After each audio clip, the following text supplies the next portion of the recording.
তুমি যদি ভালো থাকো তাহলে না আমার সংসার ভালো থাকবে, আর তুমি যদি ভালো না থাকো তাহলে তো আমার এই সংসার দিয়ে কিচ্ছু হবে না। জেনে আম্মু, কি কর? এই অসুস্থ শরীরে কাজ না করলে হয় না। ডাক্তার না তোমাকে নিষেধ করছে কাজ করতে, বলছে তোমাকে রেস্ট করতে হবে, তারপরেও তুমি এই অসুস্থ শরীরে কেন কাজ করতে আসো? কি করব বলো? সংসারে কাজ তো আমাকে করতেই হবে। আমি না করলে কে করবে? কাজগুলো তো পড়ে থাকতে। থাক, না হয় কাজ বাদ দাও, আগে সুস্থ হও তারপরে কাজ করো।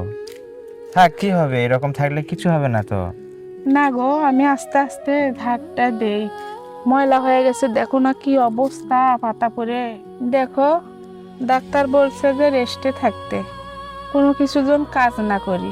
কিন্তু আর মন মানে না, এতগুলো বাড়ির কাজ, রান্না বান্না, কাপড় চোপড় ধোয়া, বাচ্চা সামলানো, তাদের তো রাঁধতে দেওয়া লাগে সকালে। আমি না রান্না করলে তারা স্কুল যাবে কিভাবে, তুমি কও?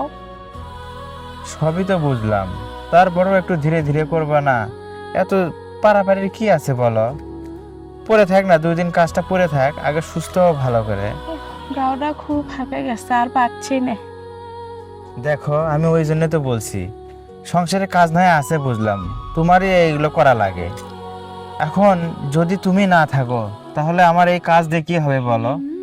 এই জন্য বলতেছি, আগে তোমার সুস্থ হওয়া প্রয়োজন, তোমার রেস্ট করার প্রয়োজন। তুমি যদি ভালো থাকো তাহলে না আমার সংসার ভালো থাকবে, আর তুমি যদি ভালো না থাকো তাহলে তো আমার এই সংসার দিয়ে কিচ্ছু হবে না। কথাগুলো তুমি ঠিক বলছো, কিন্তু একদিনে যদি আমি কাজগুলো না করি, কাজগুলো তো দিনে দিনে জমা হয়ে যাবে। তখন তো আমি এগুলো কাজ করতে আরো কষ্ট বেশি হবে। ওই জন্য কাজগুলো আমি করি। আরে রাখো তো তোমার কাজ, জমে থাক, আগে তুমি সুস্থ হও তারপরে কাজ। আমার কাজের চাইতে তোমার প্রয়োজন বেশি, বুঝতে পারছো?